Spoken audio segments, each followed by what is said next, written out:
मध्य प्रदेश के 28 विधानसभा सीटों पर होने वाले उपचुनाव में निर्दलीय उम्मीदवार बीजेपी और कांग्रेस का गणित बिगाड़ सकते हैं, क्योंकि बड़ी संख्या में निर्दलीय उम्मीदवारों ने नामांकन भरा है।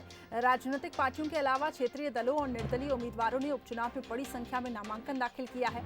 28 सीटों के उपचुनाव के लिए नामांकन के आखिरी दिन तक 458 नामांकन पत्र मिले।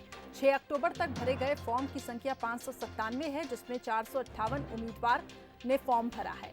भरे गए नामांकन की आज स्क्रूटनी की जाएगी।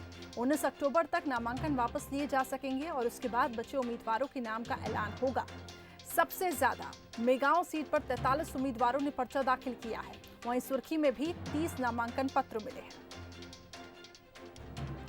मंजर न्यूज है, शरद द्विवेदी जी इस वक्त हमारे साथ फोन लाइन पे जुड़ चुके हैं। शरद जी, वोट कटवा जिसे हम कहेंगे, वो आखिर किसके लिए ये निर्दलीय साबित होंगे और किसके लिए संजीवनी, किसके लिए नुकसान साबित होंगे? क्योंकि अगर हम बात करें उन 16 सीटों की, ग्वालियर चंबल की, उसमें अच्छा खासा बीएसपी का भी वर्चस्व रहा है। ऐसे में आप किस तरीके से देख रहे हैं कि निर्दलीय किस तरीके से गणित बिगाड़ सकते हैं?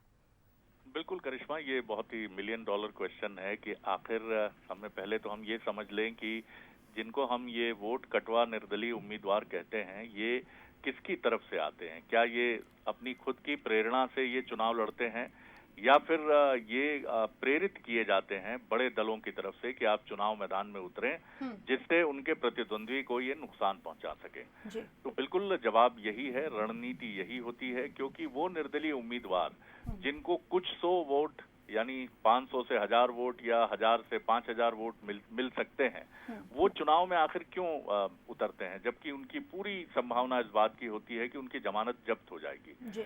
ये चुनावी खेल को बनने और बिगाड़ने में बहुत अहम भूमिका अदा करते हैं करिश्मा, और उन सीटों पर इनकी भूमिका बहुत महत्वपूर्ण हो जाती है जहां बहुत ही नजदीकी मुकाबला होता है, बहुत ही कड़ा मुकाबला होता है, और ये माना जाता है कि इस सीट पर 500 से लेकर 5000 मतों के बीच से जीत हार संभावित हो सकती है।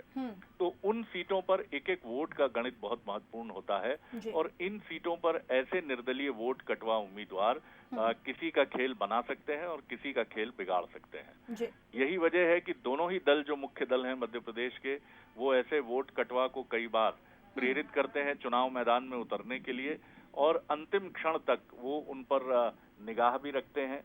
और कई बार ये भी कोशिश होती है कि इनको मनाने के लिए भी दो प्रमुख दल जो होते हैं मध्य प्रदेश की, अगर हम बात करें, तो वो अंतिम सांस तक कोशिश करते हैं। यानी 19 अक्टूबर जब नाम वापसी का आखिरी दिन है, तब तक बीजेपी कांग्रेस की तरफ से ये कोशिशें भी हो सकती हैं, या बड़े दलों की तरफ से कोशिशें हो सकती हैं कि वो इनको राजी करके मैदान से बाहर करने का प्रयास करें। तो बहुत दिलचस्प समीकरण है, और हमें निगाह रखनी होगी 400 से ज्यादा का ये जो फिगर है कि इनमें से कितने लोग 19 अक्टूबर को नाम वापस लेते हैं। लेकिन निश्चित तौर पर चुनावी संभावनाओं को बनाने और बिगाड़ने का खेल ये लोग काफी हद तक ऐसी क्लोज सीट्स पर बनाते और बिगाड़ते हैं चुनावी उम्मीदवारों का भाग्य। करिश्मा जी बिल्कुल शरद जी, और जिस तरीके से इन्होंने कहा भी है कि किसी को ये वॉकओवर नहीं देंगे, चाहे वो बीजेपी हो चाहे वो कांग्रेस, लेकिन अब ये दोनों ही दल किस तरीके से इनसे संपर्क जुटाते हैं और इनको बाहर करते हैं, ये देखने वाली बात होगी। बहुत बहुत शुक्रिया फिलहाल आपका हमारे साथ जुड़ने के लिए।